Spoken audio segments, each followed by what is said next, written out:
ನಮ್ಮ ಪ್ರಕಾರ ನಮ್ಮ ಯುವ ನಾಯಕರಾಗಿರ್ತಕ್ಕಂಥ ರಕ್ಷಾರಾಮಯ್ಯ ಅವರು ಗೆಲ್ತಾರೆ. ಯಾಕೆಂದ್ರೆ ಅವರು ಯುವಕರಿದ್ದಾರೆ, ರಾಜ್ಯ ಯುವ ಕಾಂಗ್ರೆಸ್ ಅಧ್ಯಕ್ಷರಾಗಿ ಕೆಲಸ ಮಾಡಿದ್ದಾರೆ.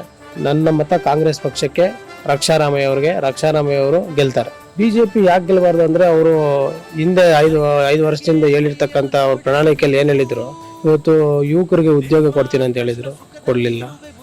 ರೈತರಿಗೆ ಸಾಲ ಮನ್ನಾ ಮಾಡ್ತೀನಿ ಅಂದರು, ಮಾಡಲಿಲ್ಲ. ಎಲ್ಲ ಪ್ರತಿಯೊಬ್ಬ ಅವ್ರ ಮನುಷ್ಯ ಜನಗಳ ಅಕೌಂಟ್ಗೆ 15 ಲಕ್ಷ ಹಣ ಹಾಕ್ತೀನಿ ಅಂದರು, ಅದು ಹಾಕಿಲ್ಲ. ಇವರು ರೈತ ವಿರೋಧಿ, ಇವತ್ತು ಸುಮ್ಮನೆ ಧರ್ಮಗಳ ಬಗ್ಗೆ ರಾಜಕೀಯ ಮಾಡಿಕೊಂಡು ಚುನಾವಣೆ ನಡೆಸ್ತಾ ಇದ್ದಾರೆ.